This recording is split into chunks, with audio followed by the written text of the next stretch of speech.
Il est 9h19 sur Sud Radio et un sujet extrêmement d'actualité avec ce qu'on a pu voir par exemple du côté du Dijon ou du côté de la prison ultra sécurisée, comme on l'avait qualifié, de Vendin-le-Vieil, avec tout d'un coup un jour, en tout cas un prisonnier qui était sorti pour chercher du travail. Beaucoup de questions, beaucoup de polémiques, beaucoup d'interrogations sur en réalité un métier et un univers qu'on connaît trop peu. Bonjour Valérie Mousseyev. Bonjour. Merci beaucoup d'être avec nous ce matin. Vous êtes l'auteur de La prison comme horizon, une directrice de prison qui se confie. La directrice de prison, c'est vous. Actuellement, vous êtes à la tête du centre pénitentiaire de Baie-Mahault, c'est ça, la plus grande prison de Guadeloupe, avec, on le sait, des conditions qui sont plus que compliquées à gérer. Et pourtant, c'est vous qui en êtes à la tête. Et pourtant, parce que vous vous investissez énormément et vous racontez dans ce livre ce que c'est la prison, le quotidien, bien sûr, ce que ça veut dire diriger une prison, à quel point le corps pénitentiaire est un corps qui se soutient énormément. Le sous-titre dit tout aux éditions Mareuil, un voyage au cœur de l'univers carcéral. Première question, pourquoi ce titre ? La prison comme horizon, ça peut être curieux, presque contre-intuitif, non ? De se dire, tiens, on voit ça comme un idéal pratiquement, la prison. Alors, quand on lit le livre, on voit que c'est pas un idéal, vraiment. Mais il me semblait intéressant d'introduire un paradoxe et de parler de la prison avec des nuances et de la complexité, parce qu'on en parle toujours de façon très simpliste. Souvent, les gens qui s'expriment sur la prison n'y connaissent pas grand-chose. Et je trouve que l'horizon, d'abord, c'est beau, c'est une image qui est belle et qui permet à la fois de montrer ce qui nous entoure quotidiennement, parce que l'horizon, c'est ce qui empêche le regard d'aller plus loin, et la prison, c'est le cas quand on est à l'intérieur. Et à la fois, c'est aussi ce qu'il y a derrière et ce qu'il y a après. Parce que l'horizon, en fait, c'est aussi l'idée qu'elle puisse transformer à la fois les professionnels qui y travaillent. Et c'est vraiment un levier de transformation énorme pour nous, parce que ça secoue la prison, c'est pas un univers anodin. Et à la fois, ça transforme aussi les personnes détenues qui sont enfermées. Souvent, sur les personnes détenues, on va y venir, vous dites que la prison, c'est l'école de la troisième chance. C'est ça ? Alors oui, il y a un chapitre effectivement là-dessus, parce qu'il existe l'école de la première et de la deuxième chance à l'extérieur. Et en fait, c'est l'idée que, parce que nous, on rescolarise pas mal de profils, il faut savoir que le niveau scolaire en prison est extrêmement bas. Et en fait, c'était l'idée de se dire que la prison arrive toujours après l'échec de toutes les autres institutions, que ce soit la famille, que ce soit l'école, que ce soit le travail, que ce soit les services sociaux. Et on fait un peu aujourd'hui, en tout cas, je trouve, de la prison la solution à tous les maux de la société. Parce que vous, c'est l'impression que vous avez en tant que directrice pénitentiaire, c'est-à-dire qu'un problème, la prison. Eh ben oui. Comment vous expliquez cette sensation de la part du public ? On va y venir parce que vous rétablissez quand même beaucoup de vérité dans ce livre. Comment vous expliquez que tout d'un coup, la prison, de manière assez étrange, apparaisse comme la solution à tous les maux ? La prison, c'est le reflet de la société, et la prison, c'est un peu au cœur du contrat social. Quelqu'un qui ne respecte pas les règles est envoyé en prison. Mais évidemment, si c'était aussi simple, à des problèmes aussi complexes, on peut pas apporter des réponses simples. Et moi, il me semble qu'on ne doit pas attendre la prison pour réagir. La prison, c'est la fin de tout. Il faut qu'elle existe. Enfin, moi, je suis évidemment convaincue qu'elle a sa place, parce qu'il y a des personnes dangereuses. On a des profils qui sont extrêmement dangereux, que ce soit sur un niveau psychiatrie, sur un niveau criminologique, qu'on doit garder en prison longtemps.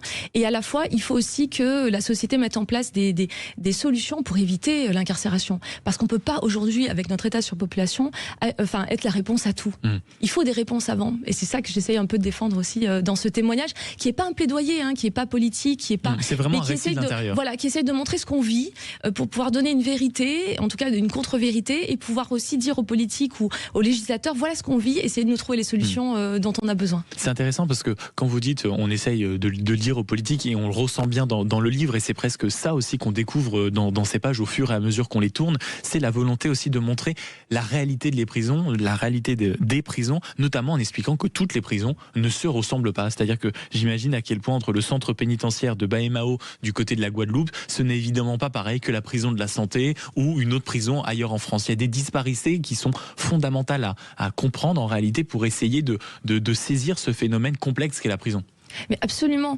En fait, la prison, c'est un concept, c'est un générique, on en parle comme il s'agissait d'une seule réalité, c'est pas le cas. Moi, toutes les prisons que j'ai eues, et les 3 dernières que j'ai dirigées, donc Grenoble, Vars, Nice et Baie-Mahault, sont fondamentalement différentes.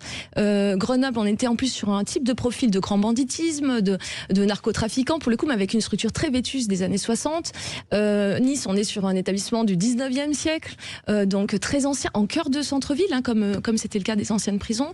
Baie-Mahault, on est dans un établissement d'outre-mer, mer, avec des problématiques très particulières, à la fois en termes de criminalité, puisque le taux d'homicide est 10 fois supérieur au taux national, et à la fois aussi en termes de climat, en termes de... En fait, il y a d'énormes différences, et pour avoir visité encore même récemment des prisons d'autres pays, des prisons au Maroc, des prisons à Sainte-Lucie, en fait, on se rend compte qu'à la fois, il y a des vecteurs communs, bien sûr, parce qu'on enferme les gens et on les prive de liberté, et à la fois, évidemment, il y a d'énormes différences. Il y a d'énormes différences, et vous venez de le dire. Avant qu'on passe, on va dire, à la vision extérieure de la prison, il y a ce qui se passe à l'intérieur, c'est-à-dire la vie que vous portez, c'est-à-dire que quand on choisit aujourd'hui de diriger une prison, et peut-être que ceux qui nous écoutent n'en ont pas assez conscience, et je me mets largement dedans avant d'avoir lu votre livre, c'est vraiment qu'on se dévoue corps et âme pour le quotidien de la prison. Ce sont des permanences, c'est un salaire, et vous en parlez librement, qui n'est pas du tout excessif par rapport à votre investissement, par rapport à la responsabilité, même à la dangerosité des profils qui peuvent avoir à l'intérieur. Oui, le métier de directrice de prison, directeur de prison, c'est un métier vraiment d'engagement au service de l'État. Je crois qu'il faut être très engagé et très motivé pour le mener à son terme. C'est vrai que moi, après bientôt 22 ans dans les établissements pénitentiaires, il a fallu quand même que je développe des leviers pour pouvoir rester, pour pouvoir tenir, parce que c'est des contraintes quotidiennes. On gère en plus la pénurie, on a une pénurie de moyens, on a une surpopulation record, on a beaucoup trop de personnes détenues, on a des postes vacants. Moi, j'en ai 15 aujourd'hui à BMAO, mais il y en a 4000 en France. Donc en fait, on a très peu de moyens, on a des vrais défis, on a des gestions de crise très lourdes, un management parfois complexe. C'est un métier qui nous demande d'être sur le pont, jour, nuit, week-end. Je raconte effectivement dans le livre que un jour de Noël, alors qu'on déballait les cadeaux et qu'on était en Guadeloupe à 3, parce qu'on n'était que tous les 3 en Guadeloupe, j'ai été appelée parce qu'un surveillant s'est fait gravement agresser à l'arme blanche, il s'est pris des coups dans le gilet par lame, il s'est fait arracher un bout d'oreille. Ça a été une journée de Noël du coup à l'hôpital, avec les équipes sur le terrain. Et ça, il y a énormément d'anecdotes dans le livre, mais c'est tout le temps, tous les jours, enfin, donc ça montre à quel point, d'ailleurs c'est pour ça que j'ai écrit ce témoignage, parce que je pense que j'arrive au bout de quelque chose, au bout des prisons, parce que ça demande énormément d'énergie, d'investissement, et qu'à la fin évidemment on laisse la place aux plus jeunes, avec le souci de créer aussi des vocations et de dire aux personnes, c'est un métier fascinant, passionnant, hors norme, qui est méconnu, et c'est pour ça que j'essaie de mieux le faire connaître. Valérie Mousseyev, c'est La prison comme horizon, c'est aux éditions Mareuil. On a parlé un peu de l'intérieur, j'aimerais aussi qu'on ramène à la vision qu'on peut avoir de la prison. J'aimerais qu'on balaye ensemble quelques clichés, quelques incompréhensions. J'en ai noté 3 parce que vous les balayez aussi dans le livre. À l'instant, vous venez de citer ce que vous avez pu diriger comme prison. On pense à Nice, et vous évoquez ces bâtiments qui sont parfois vétustes. Il n'y a pas très longtemps, Gérald Darmanin expliquait en effet qu'il fallait penser parfois à installer des grillages ou bien des espèces de filets pour empêcher les choses d'arriver. On se dit quand même en 2025 en France, avoir des prisons vétustes avec une criminalité et une dizaine d'années, on ne cesse de dire que la violence augmente, que la criminalité augmente. Comment comprendre que les prisons n'ont pas suivi ce mouvement, n'ont pas su s'adapter, si vous voulez, au profit qu'elle accueillait? En fait, d'abord il faut se référer aux règles de droit. La règle de droit, c'est qu'une personne détenue est incarcéré par le magistrat dans la prison du ressort géographique du tribunal, d'accord? C'est pas une question de profil, c'est pas une question de dangerosité. Ce que je raconte aussi, c'est que en quartier maison d'arrêt, tous les profils rentrent dans ces quartiers.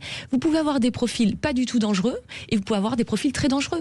En maison d'arrêt, on met quelqu'un qui est là pour escroquerie, pour conduite sans permis, vous voyez, pour chèque falsifié, et à la fois on va mettre du grand banditisme, etc. Donc déjà, on peut pas s'adapter au profil. Ça, c'est pas possible sur les maisons d'arrêt. Après, ça sera possible. Mais sur la sécurité de façon plus large, on va dire. Ça peut paraître très compliqué, si vous voulez, quand le quotidien de certaines personnes, avec l'insécurité grandissante, la violence, je pense que c'est un fait, tout d'un coup de se dire, mince, les prisons n'ont même pas vu venir ça, elles n'ont pas su s'adapter. Alors je suis pas d'accord là-dessus, parce que moi, dans tous les établissements où je suis passée, on a fait d'énormes campagnes de travaux, et c'est le cas encore à BMAO, on est en train d'installer des dispositifs anti-projection. Quand j'étais sur Nice, on a mis des filets, on a mis des choses en place, mais ce qu'il faut se dire, c'est que d'une part, les textes d'aujourd'hui sont des textes qui s'appliquent indifféremment, parce qu'il y a l'égalité devant la loi, et on demande de les appliquer dans toutes les prisons, dans des prisons très vétustes d'un autre siècle, qui ont non pas l'architecture adaptée à ce type de texte. Par exemple, quand on parle de nouvelles technologies, à Nice, il n'y avait pas d'eau chaude en cellule, et on me dit il faut développer des nouvelles technologies. Vous voyez, on est encore dans un autre siècle, parce que l'architecture, parce que l'histoire de la prison, c'est un autre siècle. Donc, mais par contre, on ne cesse de mettre en place des travaux, d'essayer de valoriser, mais on est contraint par l'architecture.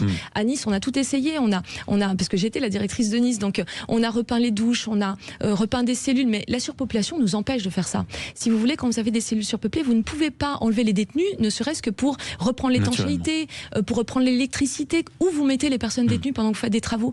Donc cette surpopulation-là, pour moi, elle est au cœur de nos problèmes d'aujourd'hui, de sécurité, de vétusté, parce qu'elle use aussi la structure, hein, bien sûr. On est dans une utilisation intensive de la structure qui nous crée d'énormes problèmes. On aurait un détenu, une cellule, comme la loi le prévoit. Ce serait beaucoup plus simple, et ben en fait, quasiment toutes nos problématiques seraient réglées en prison. Une dernière question quand même, parce qu'on arrive déjà à la fin de cet entretien. Qu'est-ce que vous répondez à ceux qui disent parfois, quand on voit les erreurs judiciaires se répéter ou des événements, un vice de procédure, quelque chose comme ça, qu'est-ce que vous répondez à cette petite musique qui monte en disant bon, de toute façon, on le sait, la prison est un club med?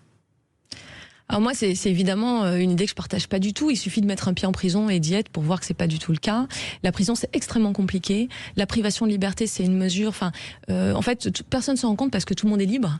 Mais quand on vous met dans une cellule, on vous prend la clé, vous pouvez plus bouger. On voit à quel point c'est un événement majeur sur un homme. C'est pas quelque chose d'anodin. Le club med, ça serait pas être 10, des matelas au sol, plus avoir un seul mètre carré, dans des cellules qui sont dégradées, enfin dans les conditions actuelles. Avec aussi des co-détenus. Je le partage dans mon livre, en fait, en disant, même si on me mettait avec mon mari dans une cellule de 9 mètres carrés, je pense qu'on ne survivrait pas à ça. Là, il y aurait de vraies raisons de vous envoyer en prison. Ouais, voilà, c'est ça. En fait, et avec des inconnus, vous partagez tout. Vous partagez les toilettes, vous partagez l'intimité, vous partagez tout. Vous n'avez pas choisi vos co-détenus. En fait, on est quand même dans une violence quotidienne en prison qui est très très forte. Et je crois que les clichés sur la prison qu'on entend tout le temps sont faux des deux côtés. C'est-à-dire, on ne torture pas les détenus, au contraire, on essaye d'instiller de l'humanité, de prendre en charge correctement la population pénale, parce que c'est notre sens, et à la fois, bien entendu, c'est extrêmement dur. Un témoignage débordant d'humanité, de professionnalisme. C'est Valérie Mousseyev que vous venez d'entendre à ce micro. La prison comme horizon, une directrice de prison qui se confie. C'est un voyage au cœur de l'univers carcéral. C'est un livre que je recommande vivement. C'est aux éditions Mareuil. Merci beaucoup d'avoir été au micro de Sud Radio ce matin.